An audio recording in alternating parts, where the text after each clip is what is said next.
Hello, everyone, and welcome to our today's session. My name is Alina. I'm an Education USA advisor, and here we are with another interesting webinar. Thank you so much for joining, and I really hope that the topic that we've shown you we're going to discuss today is going to be very useful because we have invited two wonderful speakers, and I'm sure that if you have participated in our previous webinars, you already know them.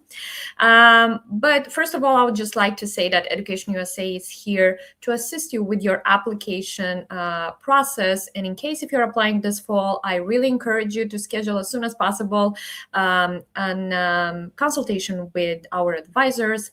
We will definitely help you to go through this application process and through this difficult and struggling cycle. So if you want to get more guidance from us, please let us know. You can go on our website also and use our email address to schedule a consultation. Okay, so I already said that we have invited two speakers which already have been invited previously. So that's Shawn from St. John's University and Jennifer from Rice.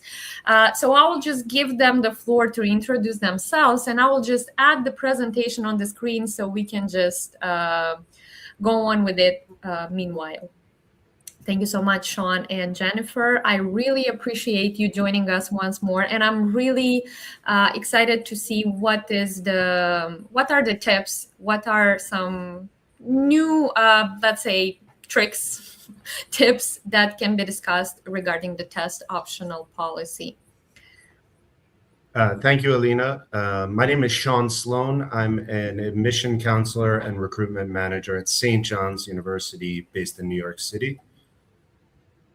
And I'm going to start it off today, but we're also joined by a colleague from Rice University who will finish off the presentation. So I'm going to talk to you today about St. John's University, just very briefly to explain, who we are as an institution, where we are, what programs we are best in, and why certain students should consider us. But then I'll really focus in on the application process and specifically our test optional policy in terms of submitting or not submitting an SAT or an ACT exam. As Alina said, the application process is confusing or complicated, and we're here to help you with it. So, don't hesitate to reach out to your admission counselor when you have questions. Some materials in the application are mandatory, some are optional. It can be different at each university. So we understand it's confusing, and we don't mind you reaching out to us to ask these questions. So you're seeing slides you saw a slide, the last slide was the New York City subway map. So yes, thanks for going back, you didn't have to. St. John's is based in New York City.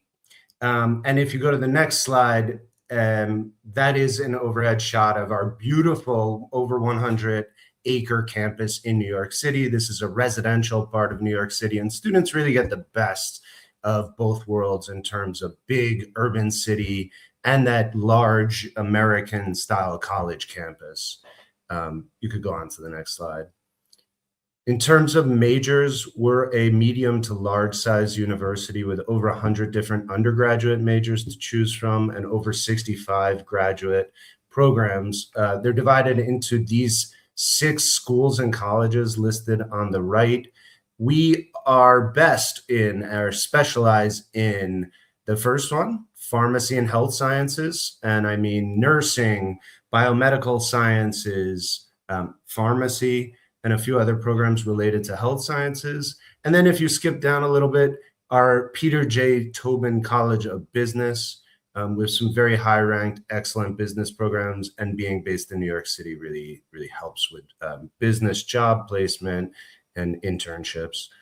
Our School of Law is also very highly ranked and fantastic, and we have a College of Liberal Arts and Sciences that makes up our core curriculum. And is really the foundation of St. John's University. So lots of really interesting programs, too many to talk about. Today is just a quick introduction. We really want to focus on the application process, specifically test optional status. So let's go on to the next slide. Okay, our application, first of all, in terms of deadline, we offer what's called rolling admission, which means we don't really have deadlines. I'm talking about our undergraduate application. So for students applying to our undergraduate programs, we do offer rolling admission with the exception of our pharmacy program and our biooptometry program. Those do have deadlines listed on this slide. We offer early action. The early action deadline, which means to submit your application early, is by December 1st, typically of your final year of high school. So while you're completing that final year, early action gets your application to the top of the pile. You get a response sooner. It shows real interest in the university, and we prioritize those applications a little bit. You get a notification of your decision a bit sooner. But again, really, students can apply anytime. Now, we require all students to submit their high school transcripts.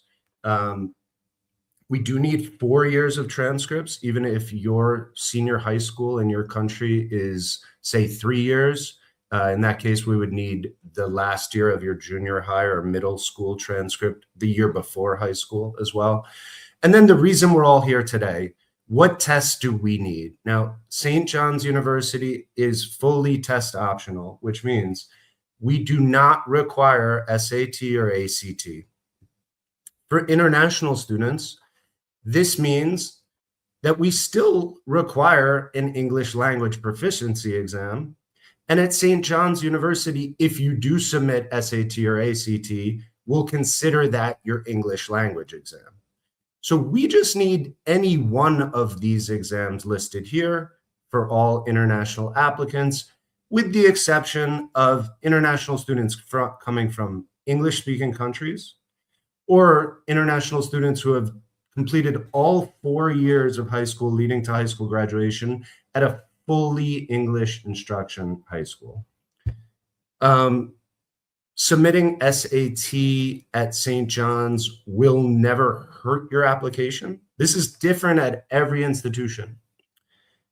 If you submit an SAT score that we would consider too low, we will ignore it and ask you for an English exam. This, again, I've heard different things from different admission counselors where submitting a lower SAT could hurt your application. So you want to be careful to do a bit of research on the institution you're applying for. A general rule of thumb is that this is from my research and from speaking with other admission counselors, you can research the average SAT scores of an applicant to a university. And if you're within the 50% range, about higher than their middle range average score, then you can confidently submit your SAT score. But again, at St. John's, if you've taken the SAT, I highly encourage you to submit it. It cannot hurt. I also want to make it very clear that not submitting an SAT will also never hurt your application. So let's move to the next slide. I'd like to explain this all in more detail. Let's start with the scholarships, because as an applicant at St. John's University, your application will automatically be considered for this merit-based scholarship that's highlighted in yellow at the bottom of the screen. If you're admitted to St. John's University as an international student, you will receive a merit-based scholarship.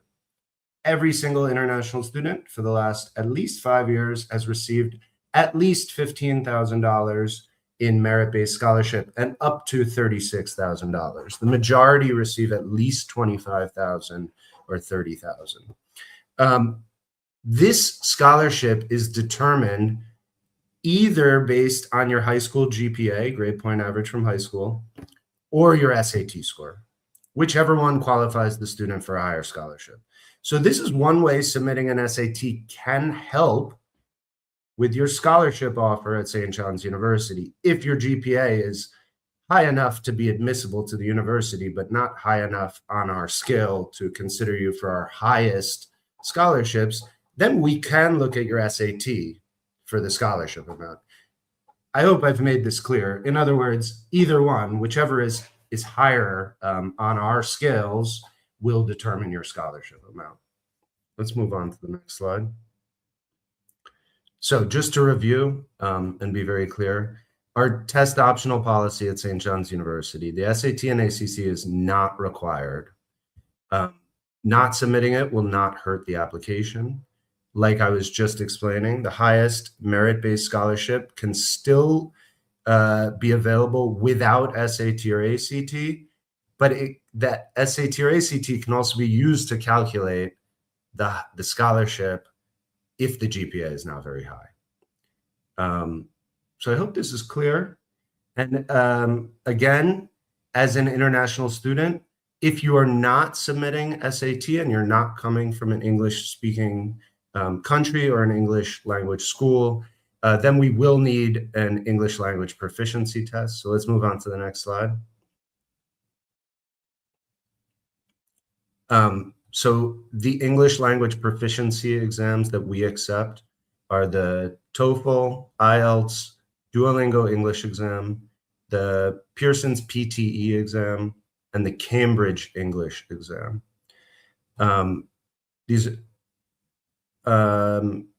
Again, I think I've said most of this, but I'll just go through it again real quick. This is not required if you submit the SAT or ACT, because we'll use the ACT, SAT, whichever one you submit as your proof of English. Not every university will do that, but some will. Yeah, and then just the things I've mentioned, not required if you come from an English-speaking country, not required if all 4 years have been English language instruction, or if you've completed high school in the United States. And then finally, we do not require any exam, SAT or English language proficiency, if the student would like to be considered for conditional admission. And conditional admission means admission to one of our bachelor's programs with the condition that you have to complete our English language program before you start your degree granting program. So if you go to the next slide, I've got a nice breakdown of our 3 different admission pathways.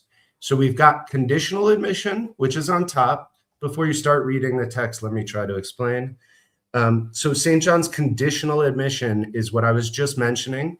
This means you are not submitting any English test, or if you did submit English tests, your scores are too low.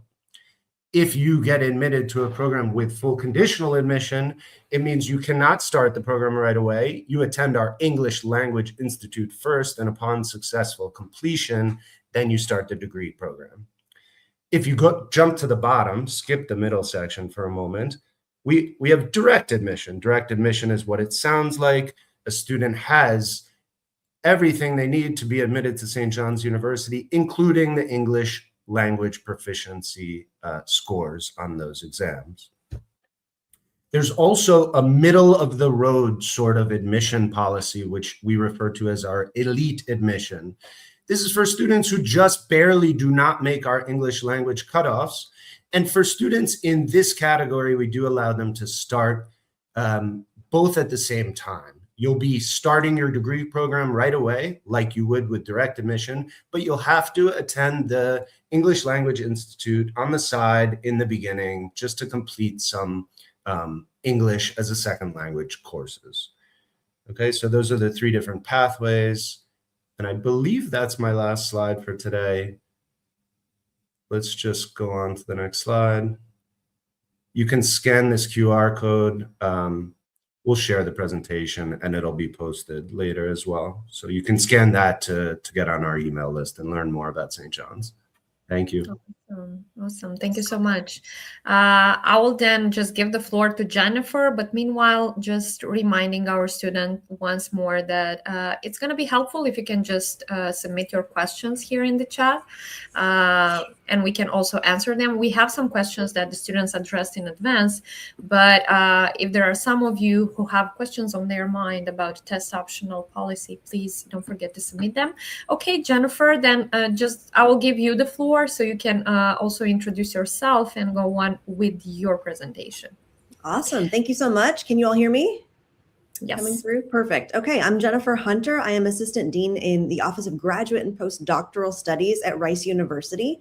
So what I'll be talking on today is mainly graduate admissions here at Rice. Of course, if you have questions about undergraduate admissions, you're welcome to reach out to me, and I'm happy to connect you with folks that can answer your specific questions.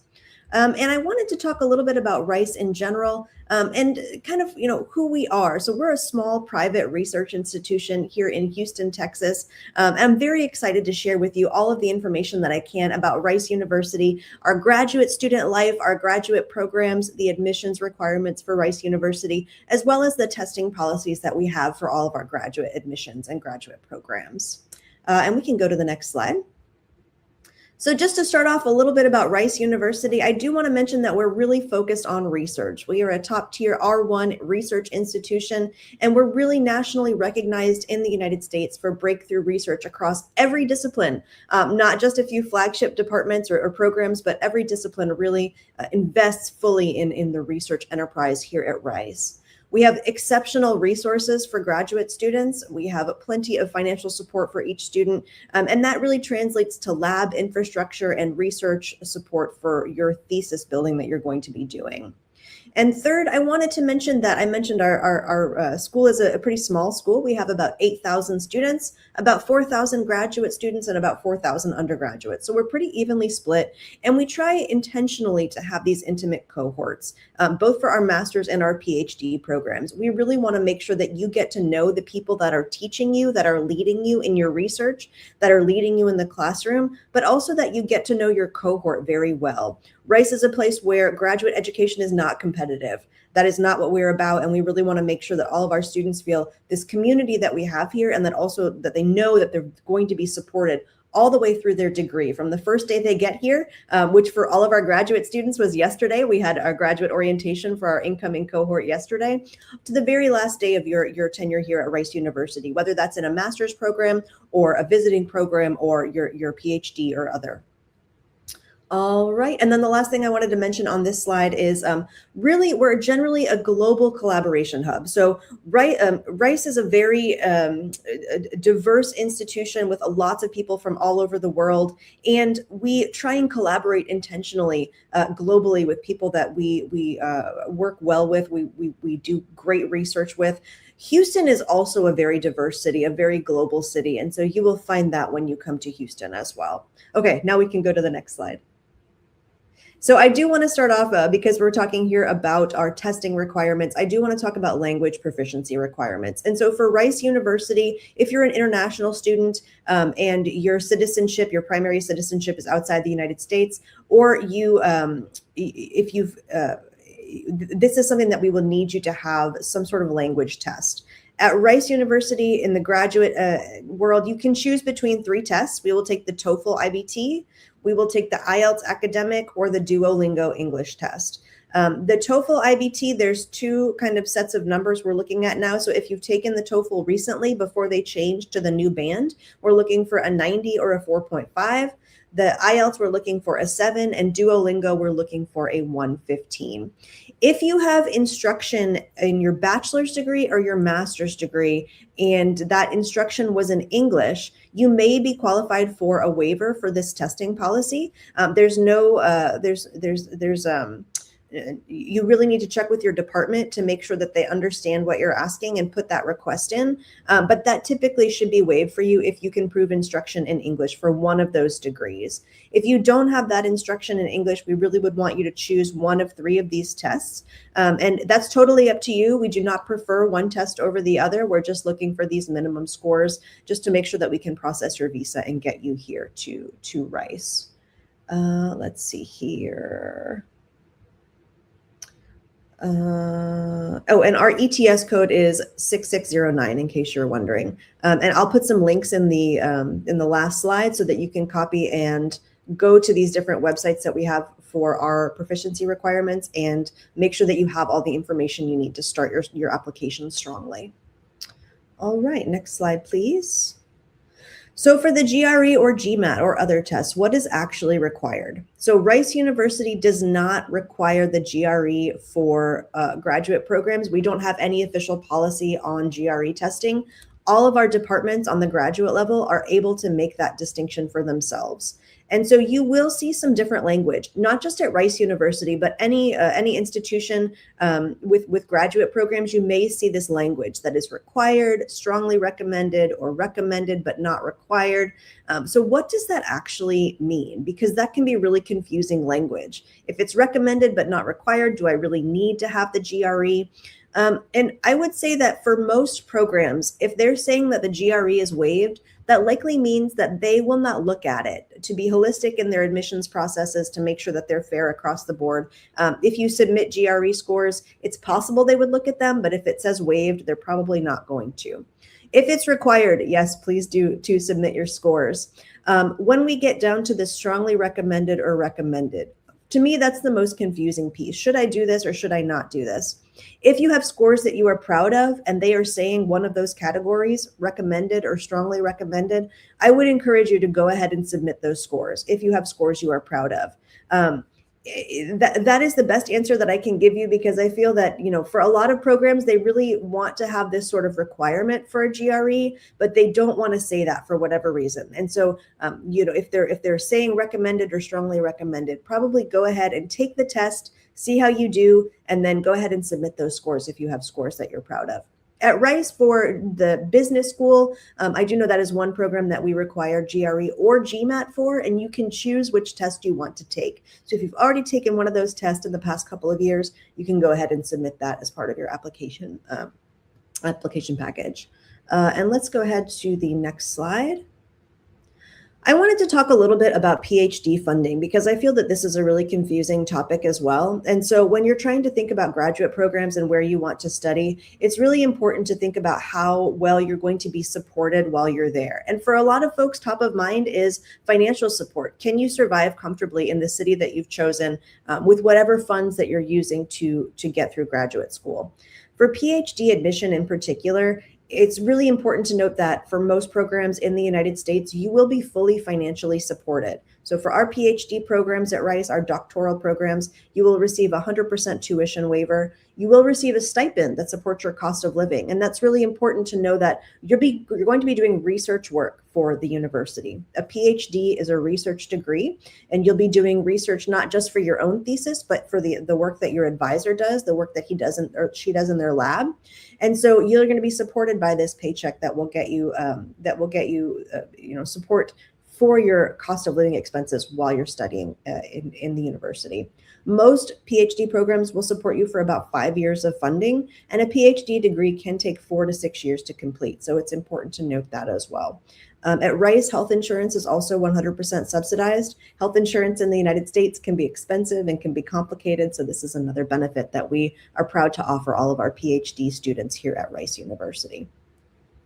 All right. I do want to mention a little bit more about Houston's cost of living as well. We are a really wonderful city. I have been here since 2013.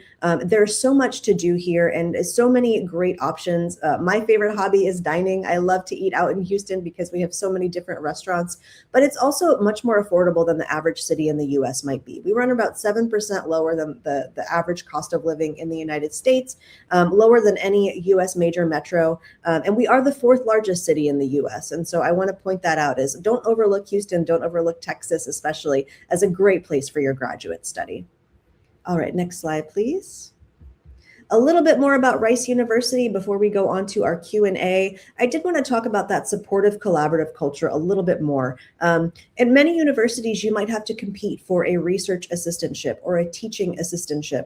At Rice, we do not have that sort of competitive nature. We require all of our graduate students to be paid, and that is the requirement for all of our departments. So we take out that competitive aspect of things so that everyone can focus on their research or what it is that they need to complete their PhD successfully.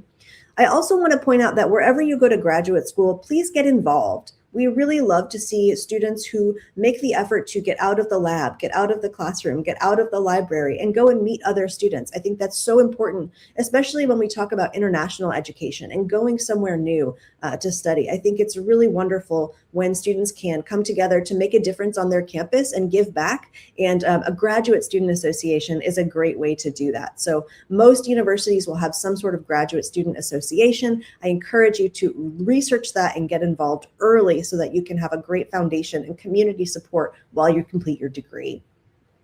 All right, next slide, please. I mentioned this a little bit, so I won't go too far into Houston, but I did want to say we are the 4th largest, one of the most diverse cities in the United States. Very friendly feel. Texas's state motto is friendship, and I know that you will feel that once you come to Texas and experience Rice and experience Houston. We have great industry in Texas as well. We are sitting on the innovation corridor, so a lot of the startup innovation district is right near Rice University. The Texas Medical Center is also right across the street from Rice University. It's the largest medical center in the world and just a fantastic place to do research and to do work with our colleagues there. It's also a great place to get sick. You know, we never want that to happen to us. We of course would never want that to happen to you either. But if that happens while you're here in Houston, please know that you will be well cared for. And this is a place that does care about the people in its city. Next slide, please. I don't know if this video is going to play, but this is a very brief tour of our university so you can see what it looks like. I'm not sure if we're able to play this, but maybe let's try it. I don't think actually that will be able work. to, Okay. yeah, to make It's it a work. YouTube within a YouTube. It's a little meta. Yeah, I'll share a Put the link. link in the chat. Yeah. Thank you so much, Alina. All right, let's go to the next slide. Okay, a couple other things I wanted to mention are resources related to Rice University. So of course, academics are so important. If you're going for a research degree, that is really important as well. But you need to invest in yourself beyond those two things. You're already going to be doing so much hard work on either of those avenues. Look for the other ways that you want to develop as a person, as a colleague. And there are many resources at Rice University that will help you do that. One is the DOOR Institute, which is personalized one-on-one leadership coaching. This is executive level coaching that's offered to all Rice students, and it's free of cost. And I would encourage anyone who comes to Rice to get involved early and get those skill sets that we really need to lead in our chosen fields. If you're interested in teaching, which many of us are, the Center for Teaching Excellence will help you prepare for a career in teaching. They offer a certificate program. They are up to date on all the latest pedagogy, and they give a certificate for graduate students who go through all of their courses that you can take with you. And that's a really wonderful thing to have and really great training to have as well. The Lilly Institute is for all students who have a business idea that they would like to get off the ground. This will help you get that business idea out into the world, connect you with venture capitalists, connect you with funders, and help you launch that idea. So really, if you're interested in entrepreneurial things, make sure that you find these resources on the campus that you're interested in, and do go and check those things out. And then finally, the CAPC is our Center for Academic and Professional Communication. A lot of international students do ask me about this resource here on the Rice campus. It's for all students, regardless of where you are from, and it's going to help you communicate your ideas for academics, for your coursework, for the research that you're doing. They help with fellowship applications, dissertations, any conference presentations that you might have. So anything related to academic communication, they are the office for you. So this is a wonderful, wonderful resource. And I hope that a lot of campuses will have something similar. And I hope that you would check those out when you get to the institution that you're interested in. All right, this might be my last slide coming up. I might have two more. Oh, I'm going to speed through these pretty quickly, but wherever you go to grad school, wherever you go to school in general, please look for resources for people that will help you. At Rice, we have a recreation center. That's a wonderful place to be healthy physically. We also want you to be healthy in other ways as well. And so we do have student health and counseling services, and we want you to get outside. Houston is a great place year-round to be outside. Of course, in August, it's a little hot right now, but we always love being able to be outside year-round without concern for the weather. Next slide, please. One other thing I'll mention really briefly is the dining. Of course, in Houston, I have already mentioned that's my favorite hobby, but dining at Rice is also a fantastic experience as well. All of our grad students have the options to purchase meal plans, and so that's a really great way to make sure that you can focus on your studies while being fed, and somebody else will do the cooking. So wonderful place to eat out as well. Next slide, please. Okay, I did want to mention this. For our PhD programs, we do have annual fee waiver weeks. You can apply to get this fee waiver starting October 14th. It will run through November 1st. All that you need to do is adhere to our basic admissions requirements, which is a 3.0 GPA generally. We want you to submit your application early. So by November 27th, we want to have your application, and then that waiver will be applied automatically to your account. So please do scan this QR code that you see on your screen and sign up for information about this Fee Waiver Weeks program, because we really do want you to take advantage of this. Not just at Rice, but at any institution you apply to, you should ask for fee waivers. It cannot hurt. It doesn't count against you in any way. And the worst that they can say is no. So please do ask for those things. Next slide, please. If you've already done research and would like to visit Rice University, even virtually, we have the Gulf Coast Undergraduate Research Symposium coming up in a month and a half. And anyone who is interested in STEM disciplines or economics is able to apply. You can submit your original research. You can submit a course project. This is an oral presentation that is 10 to 12 minutes long. We would love to have you be part of it. Next slide, please. Okay, my big list of things for you to pay attention to. So please do screenshot this list. This is information that will help you figure out what you need to do to apply to Rice University for graduate study. You can find all of our graduate programs through here. You can find our complete guide to admissions, top to bottom, for international students. And so it walks you through everything that you need to know.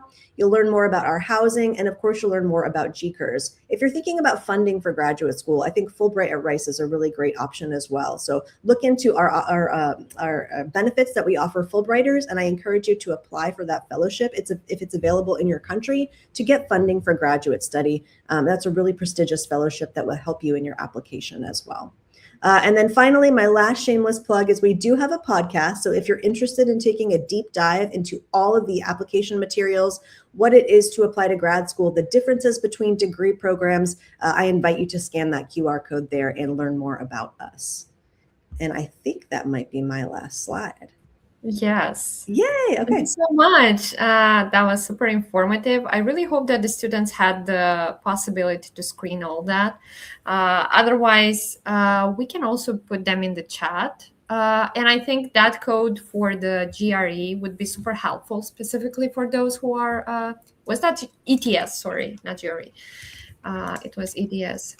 So if you can share that once more. Great. So we have several questions which have been addressed in advance, which I would definitely love to give them to you and start answering. So one of the first question is the following here. What do you think about SAT inflation? That's a provocative one, I would say, because nowadays a lot of people buy leaks and get scores like 1550 and get higher. Should I retake my SAT if I have 1,500? Because now a lot of people have it. I think that's the part where Shawn can answer. That's a question for you, maybe. Yeah, I'll talk about SAT since I work on the undergraduate side of things and Jennifer is more on the graduate side. So no, I mean, my first answer is just no, period. A score of over 1,500 is generally considered elite level and would never need a retake, in my opinion. Now, there might be one or couple exceptions if you're applying for the very top universities. Again, what I would say to this is do research on the universities you're applying for. Look at their 50% range. What's it referred to as? It's referred to as the middle 50% range. And if your score is somewhere in that middle 50% range, it's probably worth going ahead and submitting. If you want to be really competitive, which it sounds like the student in this question does want to be, you might want to be above the 75th percentile, which you can also very easily look up specific to each institution. Yeah, I haven't heard about buying leaks, but apparently that's a thing, I guess, where I don't know. I'm going to be looking that up right away after this. But that's a good question, by the way, to be addressed to College Board. We'll have a session with them next week. So for all those interested about SAT specifically, I think you can also ask them at that webinar. Then the next question here, do I have to submit the proficiency test if I already have one when applying for Flex program? I think that's an interesting question. So that's about undergraduate degree. I don't know if you know what is Flex program, but that's a leadership program specifically for international students. It gives them the opportunity to do an exchange year in the States in a high school.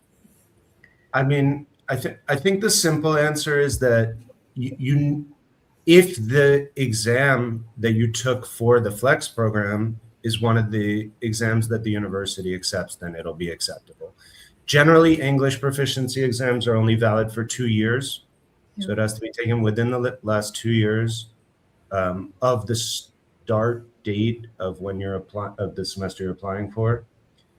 And yeah, I don't know what English test the Flex program makes you do.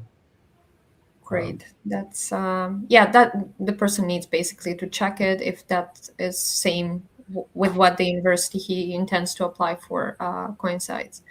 I would also add to that. So sometimes we get a similar question for Fulbright applicants for our university, which it's a similar program. And our answer to that is always, well, if you're doing the English proficiency for Fulbright and they're working with you to get your visa, then we will waive the English proficiency on our side because we're not the ones that are working on the visa piece. So if that's helpful to anyone else out there, I wanted to point that out.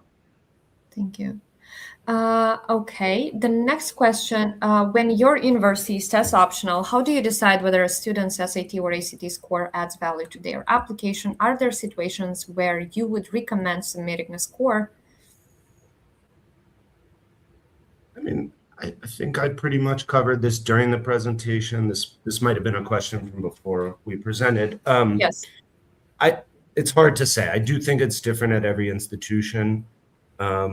And I think the general rule of thumb, again, is to just do some research on the institution you're applying to and see what their average SAT score ranges are, and then make a decision based on that as to whether or not you should submit it when it's test optional. Great. Thank you so much.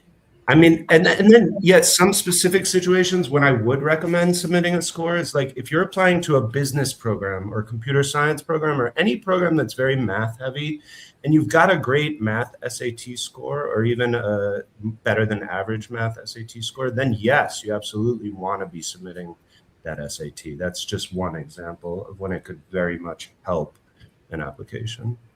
Yeah, and in your case, I think you already listed that in case if your GPA is not strong enough, you can still take SAT, so that maybe you will be reviewed for any scholarship chances, right? Mm-hmm. So yeah, absolutely. Going back to that, we at St. John's and I think many institutions can use your SAT score to evaluate the scholarship offer that we're going to give you, so it can be beneficial. Then just really quickly going back to the last question, because I just looked it up and it looks like the Flex program does their own English proficiency evaluations, and if that is the case, we at St. John's would not accept that. We would need to see one of the exams that we accept or one of the other situations like your high school is all in English.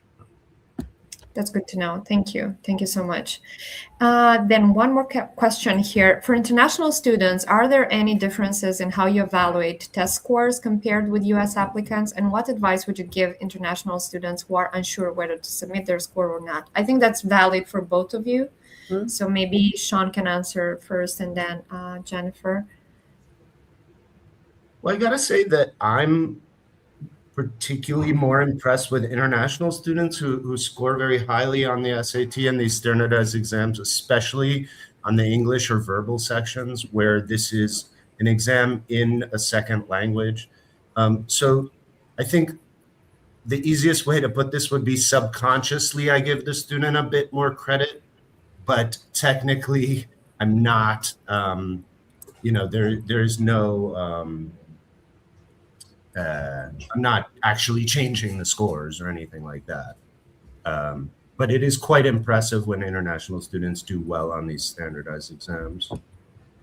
I would echo what Shawn said. And I think a lot of admissions committees know, as Americans, since I was in kindergarten, there have been standardized tests that I need to take every year. Americans are very well versed in how to take a standardized test.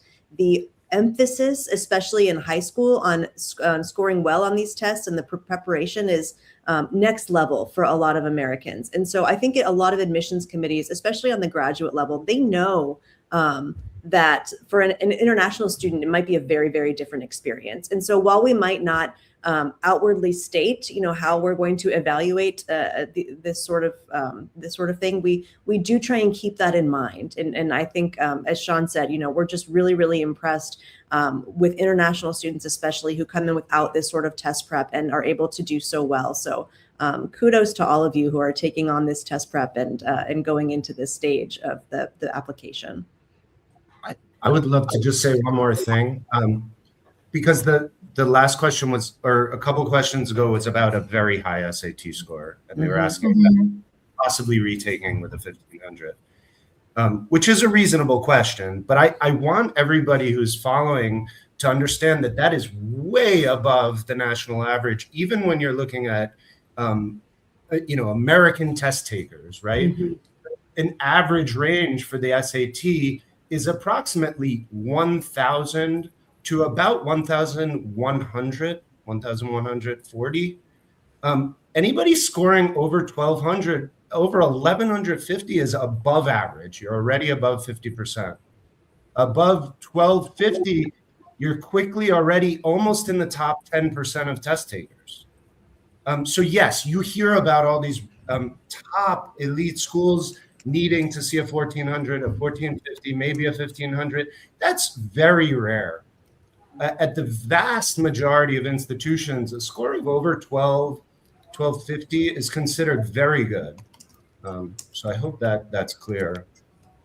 Definitely. Thank you so much. Yes, I mean, I think it's also because the students try to be super competitive, because mostly all of them, they would want to apply for schools which are usually need blind or need aware. So they are very conscious that they should be very competitive. They need to have a very good application package. And that's why they try to increase their chances with everything possible, including SAT. That's why they are going through a preparation phase, which is taking a long time. That's why we are doing all this SAT boot camps, which are helping the students with going through every section. So I really understand that question from the student. Thank you so much for answering, by the way.